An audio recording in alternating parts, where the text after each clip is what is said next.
Hola, mi nombre es Rodrigo González, soy estudiante de cuarto año de terapia ocupacional y en esta cápsula les invito a que reflexionemos en conjunto sobre distintas temáticas de injusticias sociales e injusticias ocupacionales relacionándolos al ámbito de la sexualidad. Para comenzar, lo que vamos a ver en esta cápsula son distintos conceptos, como les comentaba, como lo son la exclusión social, la alienación ocupacional y el apartheid ocupacional, y vamos a ejemplificar con distintas injusticias que se dan en la sexualidad, en los derechos sexuales y reproductivos, entendiendo también que la sexualidad no es solamente lo reproductivo, lo biológico, sino que es un concepto multidimensional que abarca más áreas como son el placer sexual, el desarrollo de la personalidad, estilos de vida, elecciones ocupacionales y un sinfín de otras cosas. Para comenzar, el concepto más amplio es la exclusión social. Los tres conceptos que vimos anteriormente, alienación y apartheid y la exclusión social, tienen este mismo espíritu de desgregar la sociedad, de separarla en distintas partes o de tomar un grupo en específico y apartarlo. En relación a la exclusión social, es un proceso multidimensional que consiste en la concurrencia de múltiples factores que afectan la participación de las personas tanto en la vida económica, social, cultural y también política.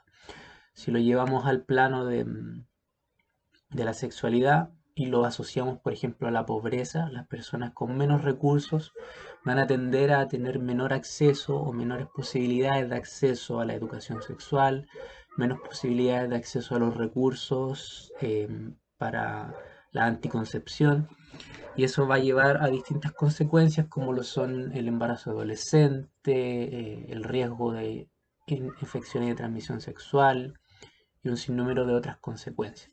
Entonces, por distintos factores de la sociedad, estas personas eh, se les niega el derecho a participar tanto en la educación como en la sexualidad. La exclusión causa mayores injusticias en el sentido de que el concepto de alienación está muy relacionado a la exclusión. Según Moruno, la alienación es la exclusión social de una población de experimentar ocupaciones significativas y enriquecedoras. Entonces la alienación en sí es una exclusión social, pero más a la dimensión de lo ocupacional. Vamos a retomar el concepto de alienación. Como lo comentaba anteriormente, tiene este espíritu de las personas alienadas, son aquellas que no participan o que participan en ocupaciones, pero que son socialmente poco significativas. Tiene estas características de que es una desconexión o sentir un vacío o un aislamiento de la sociedad con respecto a las ocupaciones que queremos realizar. Y además hay una ausencia de sentido y propósito. Eso es súper importante también. Si lo llevamos al plano de la sexualidad y ahora lo relacionamos con, por ejemplo, con la discapacidad, las personas en situación de discapacidad muchas veces son invisibilizadas o infantilizadas con respecto a sus derechos sexuales y reproductivos. Entonces, en algún momento, cuando ellos y ellas quieren realizar una sexualidad plena, la sociedad va a imponer distintas barreras o distintas normas o distintas visiones que van a propiciar que ellos y ellas sientan que lo que están realizando eh, va a ser poco significativo para ellos y para ellas. No tiene sentido participar en la actividad sexual como ocupación porque socialmente eso está mal visto. Y con respecto al otro concepto, el apartheid ocupacional, también tiene esta característica de excluir o negar a otro grupo, pero esto es una práctica sistemática donde existen distintas categorías de seres humanos. Distintas diferencias entre nosotros y nosotras hacen que exista una categoría en primer orden y una de segundo orden, o una primera categoría y una segunda categoría, donde la primera domina o niega, visibiliza a la segunda categoría.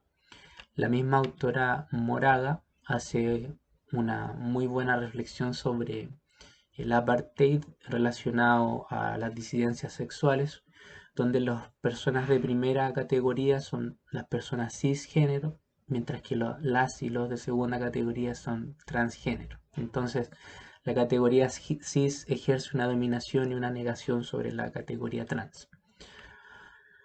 Y para finalizar, ¿qué es lo que podemos hacer para apoyar la lucha de aquellas personas que están en la constante lucha por sus derechos, por el reconocimiento de sus derechos tanto reproductivos, sexuales y ocupacionales?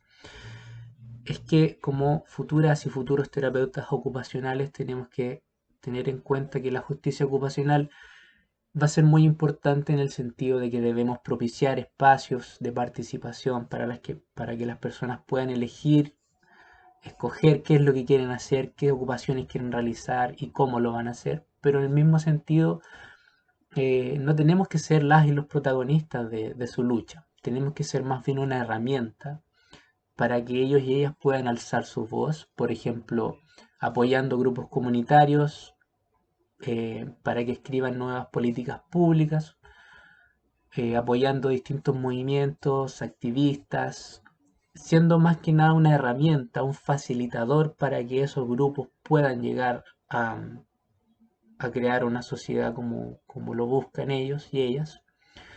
Y al mismo tiempo buscar la emancipación y la liberación de estos grupos que son sistemáticamente e históricamente discriminados, invisibilizados. Queremos derribar estas barreras,